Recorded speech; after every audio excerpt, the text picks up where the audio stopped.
Are Nate Oats and Alabama doing what any other college basketball program would do if they could bring back a player the caliber of Charles Bediako?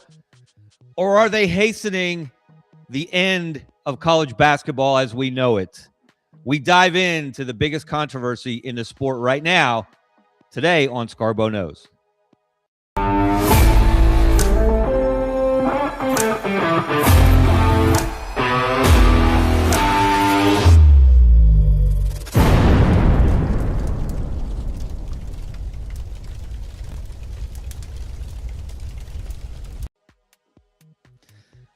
Is this what we want college basketball to be? There you see Alabama's Charles Bediako, former Alabama player and current Alabama player. After 2.5 years in the pro ranks in the G League, he apparently is going to be playing basketball again for Alabama 3 years after his last game in the 2023 Sweet 16 on Saturday night against Tennessee. And the entire college basketball world is on fire discussing this subject. Is it the right thing to do? What are the repercussions? What should the NCAA do? We're going to discuss all of it today here on Scarbo Knows. Of course, I am Scarbo, a.k.a. Kevin Scarbinsky. Thank you for joining us here on the Sidelines.live network with extraordinary executive producer Brendan Martin. We hope you'll check out all the great shows on the network. I want to say thank you to them. Thank you to our sponsor, Money Management Services, Birmingham's financial services firm since 1992. The Rice family, they're good friends of mine. They'll take great care of you. Check out the QR code on the screen. We'll hear more from them later in the show. So away we go as we dive into what is happening with Alabama basketball in the middle of the season as they're trying to add a rather prominent piece to the roster. One Charles Bediako. Let's look at who is Charles Bediako. Let's look at the Bediako file and who is this individual that all this controversy is swirling around. He's a 7-foot, 225-pound center. He's going to be 24 years old in March. He's from Ontario, Canada. Played his high school ball at IMG Academy. He played 2 seasons at Alabama, 2021-22, 2022, and 2022-2023, where his numbers were not big. 6.6 points a game, 5.2 rebounds a game, 1.7 blocks a game. But he was a key rim protector, particularly on that 2023 Alabama team that won the SEC regular season championship with Brandon Miller and Noah Clowney and Jaden Bradley, et cetera, et cetera, et cetera. They won the SEC tournament. They were the number 1 seed in the NCAA tournament, and they got upset in the Sweet 16 by San Diego State. So that it appeared at the time, was the end of Charles Bediako's college basketball career. He declared for the NBA draft in 2023. He kept his name in the draft, which, according to NCAA rules, we'll get into this more later, makes you ineligible to play college basketball. He was not drafted. He has played the last 2.5 years in the G League, where he's averaged a little less than 8.5 points a game, 8 rebounds a game, and about 1 block per game. And he played last Saturday night in Birmingham for the Motor City Cruise as they beat the Birmingham Squadron here at Legacy Arena. He played about 6 minutes, had 4 points, 3 rebounds. So if this continues on this path, he will go in 1 week from playing in the G League in Birmingham to playing in the SEC in Tuscaloosa for Alabama Saturday night against Tennessee. So that's the through line of the story. Let's look at the timeline of what has been happening behind the scenes and now has gone very, very public. So Charles enrolled for Alabama's spring semester. Smart move on his part. You do still, until further notice, until some other court strikes it down, have to be enrolled as a college student to play college sports. Now, the rigor of the classes, the frequency of the classes, the location of the classes, in person or online, those are all variables, but you do still have to be a college student. So as he enrolled, Alabama was appealing to the NCAA to reinstate him as a college athlete. And the NCAA predictably, accurately in the eyes of many, denied that appeal. So Charles Bediako did what so many athletes are doing. He sued the NCAA to regain his eligibility. And just this week, a Tuscaloosa court, shocker, granted Bediako a temporary restraining order, and the TRO says he is eligible to play Saturday night against Tennessee in a rather big SEC game. And the court has scheduled a hearing on Bediako's request for a preliminary injunction, which would allow him to continue playing beyond Saturday. And that hearing will take place next Tuesday morning, January 27th, in that same Tuscaloosa courtroom.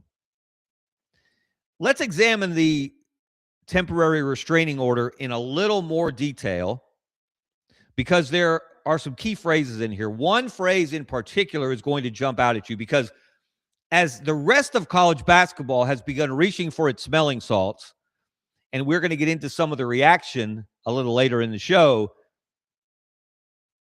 everyone is up in arms, and everyone is suggesting what the NCAA should do to punish Alabama, to not let this stand, to not allow Alabama to benefit from bringing back a guy who's played the last 2 years in the G League, hasn't played college basketball in 3 years, and you're going to add him to your roster, which no one would deny is going to make Alabama a better basketball team.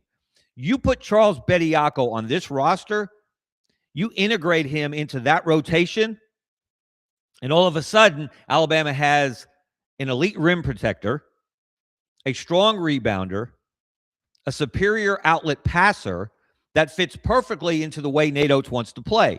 They want to run. They want to get up and down. They want to get shots early in the shot clock. They want to shoot either at the rim or from the three-point line. And Bediako, as he demonstrated in his 2 years at Alabama previously, he's really good in that role. He's a role player. Let's not get it confused. He's not a star. He's not going to dominate games. He's not going to go for 20 and 15. That's not who he is. That's not what he does. But he will make Alabama a much better basketball team with him on the floor. In fact, and some of you may scoff, he makes Alabama a Final Four contender if he plays out the rest of the season, and he plays at the level that he did 3 years ago.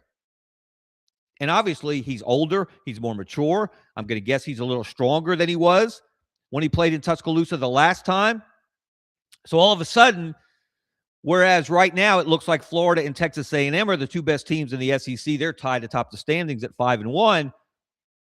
Alabama's at 3-2. All of a sudden, now you have to think of Alabama as maybe the best team in the SEC, or at least on the short list. LeBaron Philon having an outstanding year. Aiden Holloway, their backcourt is second to none. Aiden Sherrill is starting to come on in the post. And you add Bediako to the mix, and watch out. Watch out when Alabama goes to Florida in a week or two. Watch out when Alabama plays Tennessee on Saturday, et cetera, et cetera, et cetera. So this is a very, very big deal, which is why so many people across the college basketball landscape are pushing back on the very idea that Alabama could be allowed to do this. And they're already concocting ways that the NCAA should respond. But there's a problem with that. Let's look at the temporary restraining order.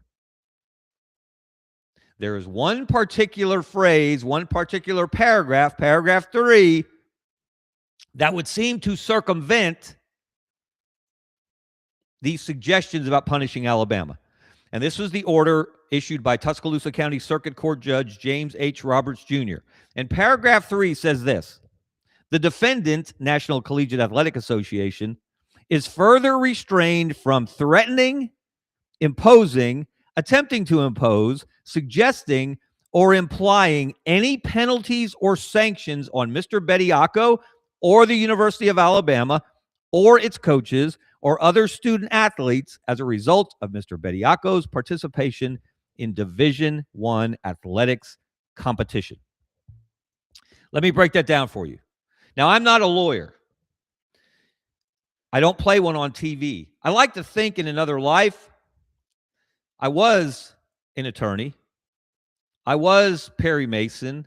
I was Matlock with a different accent.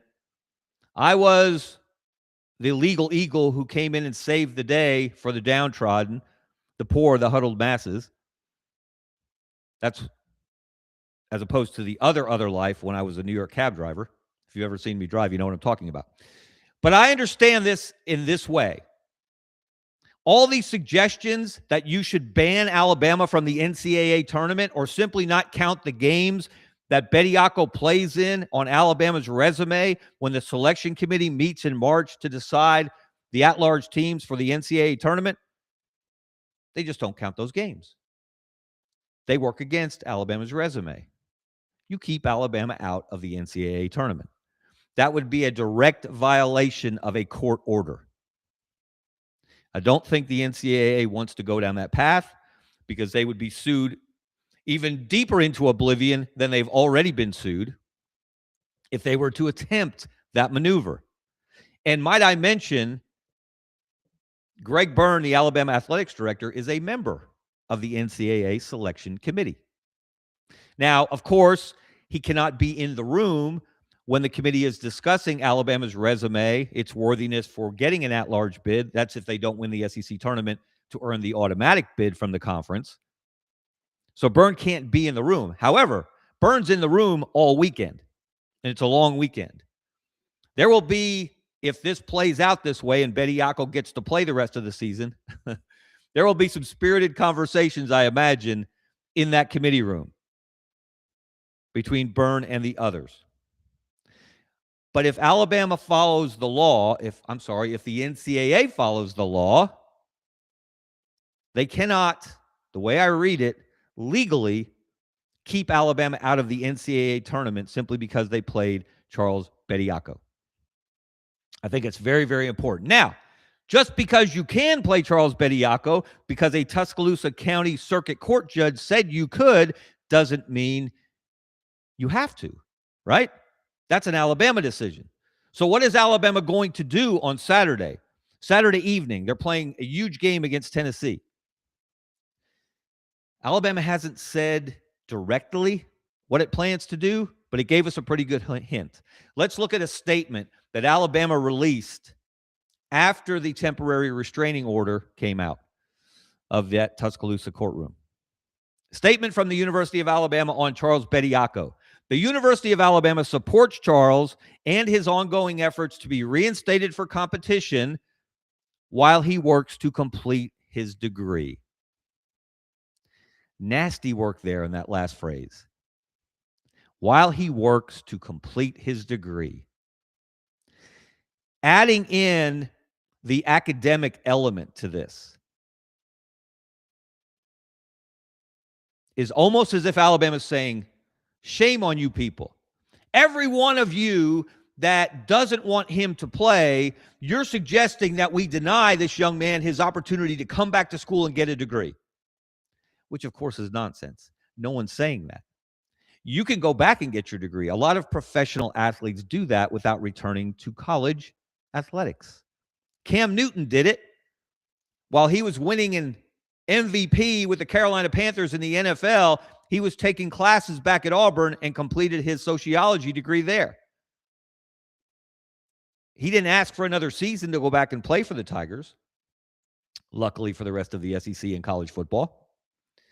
So that's a little disingenuous, but it certainly suggests that Alabama is in full support of what Charles Bediako is doing and his legal team, and that now that they've been given the opportunity to play him, that they will do exactly that on Saturday night. And several people have reported, including Nick Kelly from AL.com, according to their sources, that Alabama will play Charles Bediako on Saturday night. How many minutes? We don't know. What kind of game shape is he in? Well, he was playing in the G League a week ago here in Birmingham. So I don't think it's a great stretch to suggest that he's in game shape to be able to play 7 days later, 60 miles down the interstate in Tuscaloosa. So it does appear that Alabama plans to play him. Now, we should note also the temporary restraining order is temporary. It says therein that it lasts for 10 days. However, the judge has set a hearing, as we mentioned earlier, for Tuesday, January 27th, on Bediako's request for an injunction. And the injunction essentially would allow him to play out the rest of the season until we can have a full trial, I suppose, between Bediako and his legal team and the NCAA and its legal team to resolve this issue. But we know how those things can drag out. You can get in a courtroom pretty quickly, especially a friendly courtroom in the city of an SEC university. But trials take longer. So if he is granted the injunction on Tuesday, you can pretty much bet he will be eligible for the rest of the season, and Alabama will play him for the rest of the season, and the rest of college basketball will be running around with his hair on fire, looking for every way possible to keep Alabama from benefiting from adding a former college player 3 years after his last game, after he's played 2.5 years in the G League. It's crazy, isn't it? What are we even doing here? And as you can imagine, the reaction from across the college basketball universe has been swift and furious. We've heard from so many people. Let's look at some of that reaction. Of course, naturally, the NCAA is going to oppose the ruling.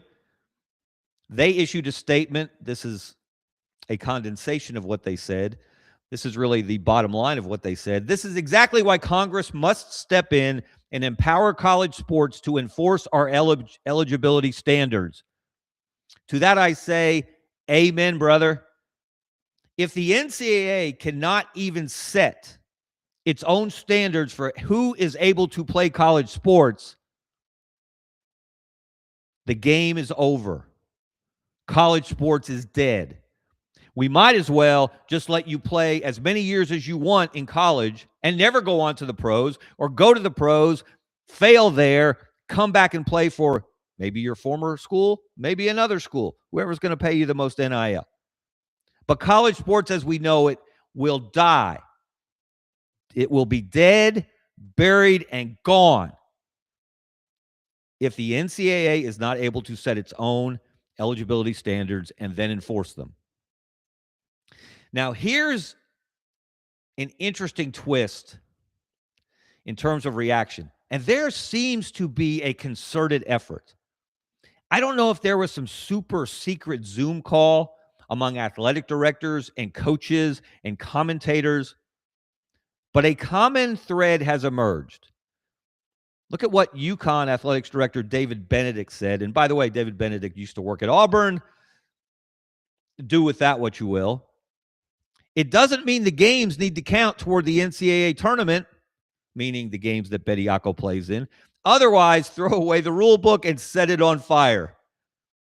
I do love the colorful nature of that quote.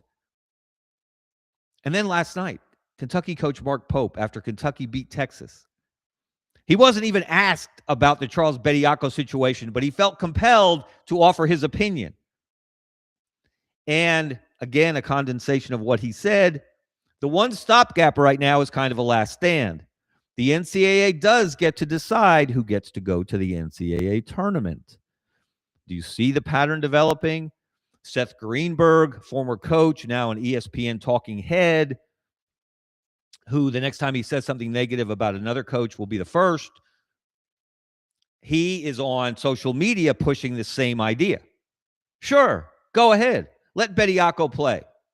And then when the selection committee gets in the room, they can decide, okay, we don't think that guy should be eligible. We don't think he is eligible by NCAA rules, which they're right. He's not. He won't be. Because NCAA rules say that if you declare for the draft and you did not withdraw your name from the draft by the deadline, then you lose your future college eligibility. And that's what Bediako did in 2023. Put his name in the draft, kept his name in the draft, was not drafted, but that doesn't matter. He stayed in the draft, and that on its face makes him ineligible to play college sports again, according to the NCAA rules. And then the NCAA president, Charlie Baker, also chimed in and said, if you have signed professional contracts, or I'm sorry, NBA contracts, we're going to get into the difference between NBA basketball and professional basketball elsewhere in a moment, that you are also ineligible. And Charles Bediako signed, I believe, 3 different NBA contracts. Not the kind of contract that Steph Curry has or LeBron James has, but a 2-way deal, an Exhibit 10 deal that gives you the opportunity to bounce up and down between the G League and the NBA. He signed those contracts. He still never played in the NBA, but he signed those NBA contracts. And according to the NCAA, that also makes you ineligible. So on 2 points, the NCAA believes it's right, and that despite what the Tuscaloosa court said, Bediako's ineligible, according to its rules. And of course, that's the real issue here. What are the NCAA's rules on eligibility? Why do they apply one way in one situation and a different way in a different situation? Let's look at that issue. This is the issue, okay? This is the real issue here. And that phrase, arbitrary and inconsistent, was used by Charles Bediako's lawyer, Darren Heitner, in his complaint, the lawsuit against the NCAA. Not only are the rules themselves arbitrary and inconsistent when it comes to eligibility, but the way the NCAA enforces them is also arbitrary and inconsistent. And that's why you're looking at 3 gentlemen who are playing college basketball right now with very different backgrounds. And this is part of what Alabama, or I should say, Bediako's legal team is arguing. Baylor's James Naji, okay? He's from Nigeria, 7-foot center. He was drafted by the NBA a couple of years ago. Unlike Bediako, he was actually drafted. But also unlike Bediako, he never played college basketball before that. So he never put his name into the draft as an early entry. So these are apples and oranges in many cases, not exact duplicate comparisons. But the NCAA ruled at midseason that he could join the Baylor basketball team with 4 years of eligibility. And that is the case that really got this subject rolling and really got coaches rolling their eyes. Nate Oats himself a few weeks ago said it made him queasy. He's a former high school coach. He hates the idea of high school players losing opportunities because colleges are finding every way they can to bring in professional players with professional experience, like Texas A&M's Ruben Dominguez. On the Texas A&M Athletics website, under the basketball roster, under Dominguez's bio, it says he played 150 professional basketball games overseas. Let me repeat that for emphasis. 150 professional basketball games overseas. He's from Spain. He's an outstanding shooter. He's been a big part of this incredible run by Bucky McMillan and the Aggies as they continue to shock the world. They smoked Mississippi State last night. 150 professional basketball games. He was getting paid. A lot of guys in Europe. Kentucky has a guy from Europe.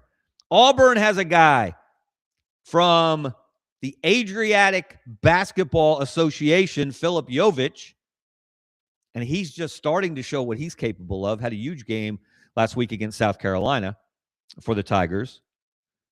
So he has played professional basketball for a few years overseas before coming to America. We need a sequel to that movie. Can Eddie Murphy do a sequel but focus it on college basketball, on players who grow up and play professionally from a very young age because they don't have the same high school system overseas that we do? So it's not as cut and dried high school to college to the pro ranks. They have guys that are playing professionally when they're of high school age. So it's a really difficult conundrum that the NCAA faces in trying to construct fair and balanced eligibility rules in the first place. What makes James Najee different from Charles Bediako? James Najee's played more professional games. Ruben Dominguez has played more professional games. Bediako's played about 46 games in the G League. These guys have played more professional games than he has. But again, the difference is he already has played college basketball. His eligibility clock, which again, until further notice, still exists, runs for 5 years.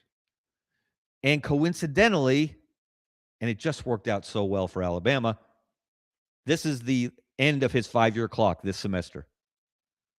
So by that standard, he is eligible to play for Alabama if you just go by that standard. And the idea that a lot of Auburn fans have thrown out there, well, Stephen Pearl should just call up Chuma Okeke and Sharif Cooper and JT Thor, all guys who played for the Tigers before. They've all gone on to the pro ranks. The problem is they've all played NBA games. Bediako has not. And they are beyond their 5-year clock that started when they started playing for Auburn. So that wouldn't work. Sorry, Auburn fans. I appreciate your attempt to fight fire with fire, but in this case, put the fire out. It's not happening. The real issue here is, in terms of this case, in my mind, let's look at the bottom line. Just because you can doesn't mean you should. Just because a local judge says you can doesn't mean you should. Just because a Tuscaloosa County Circuit Court judge issued a temporary restraining order that said Charles Bediako can play on Saturday night against Tennessee and the NCAA cannot punish Alabama for playing him doesn't mean Alabama should play him. This is a column I wrote that appears today.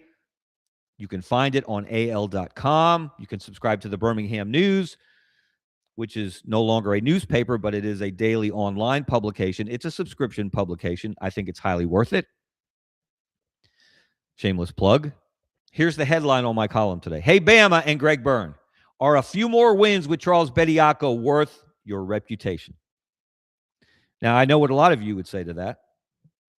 Absolutely. I've already heard from Alabama fans who believe that way, that by whatever means necessary, if they can get Bediako in uniform and he can block a few shots and start a few fast breaks with outlet passes and throw down a few dunks when LeBaron Philon drives the lane and draws the defense, absolutely it's worth it.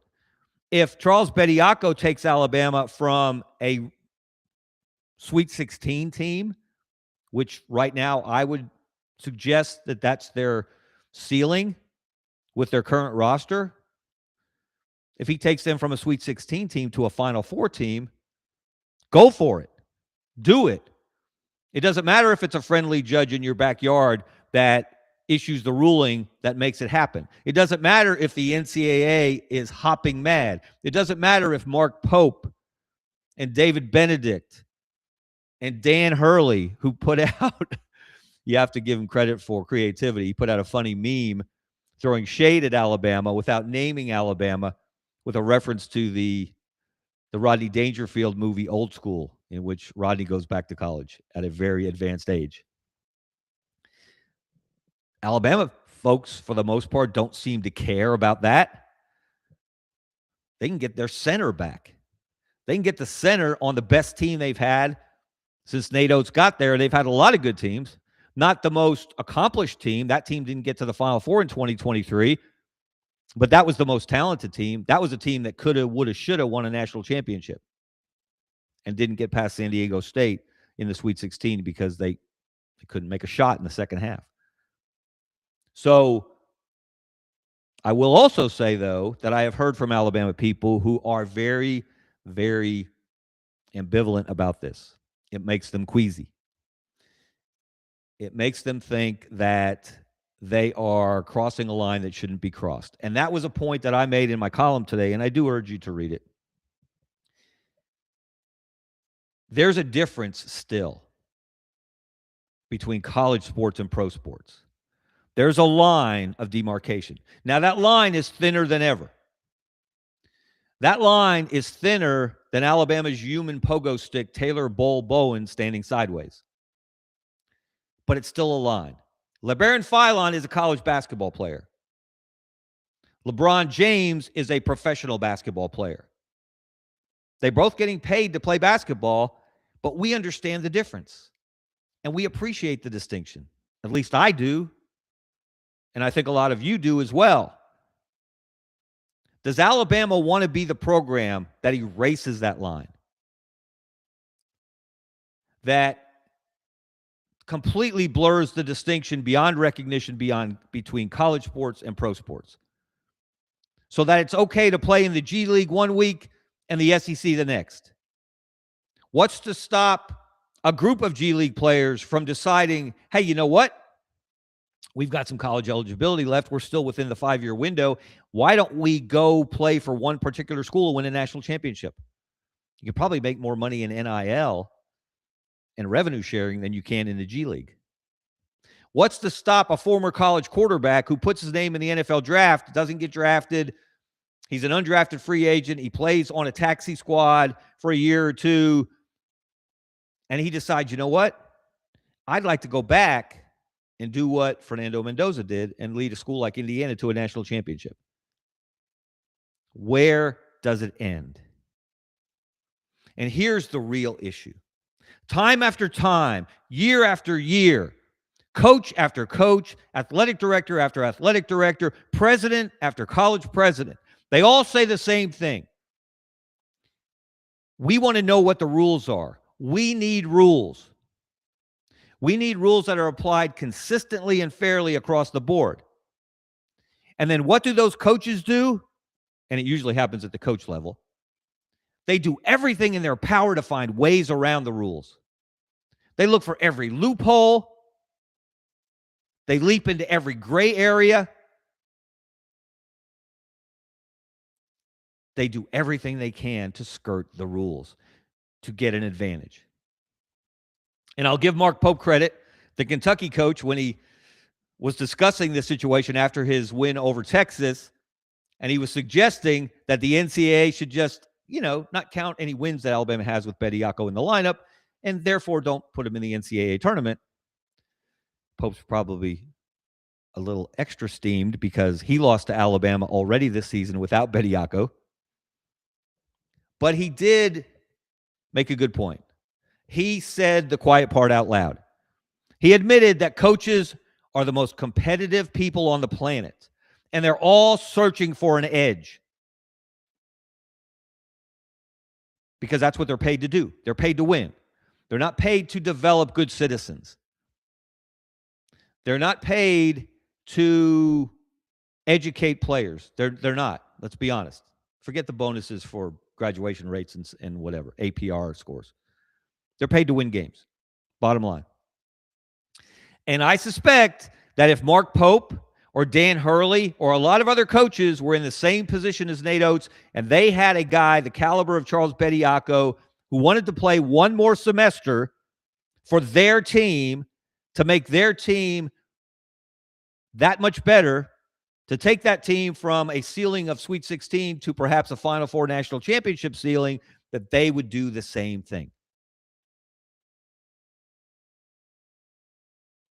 I talked to someone in college athletics, texted with someone in college athletics earlier in the day, and they provided the real bottom line. We have met the enemy, and it is us. Meaning them.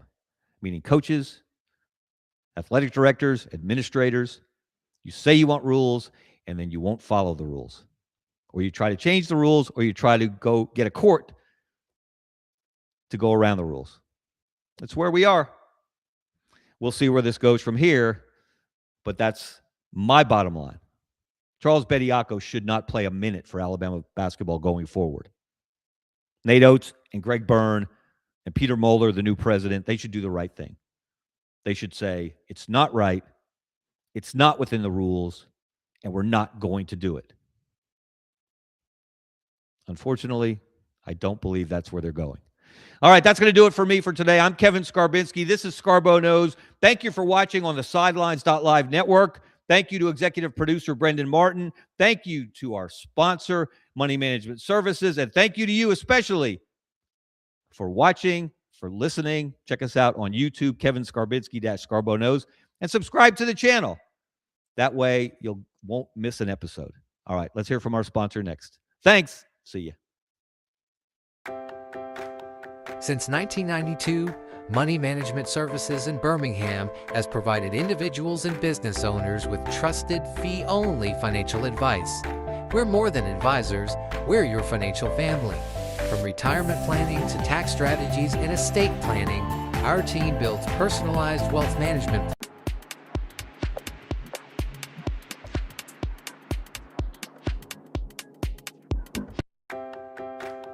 Since 1992, Money Management Services in Birmingham has provided individuals and business owners with trusted, fee-only financial advice.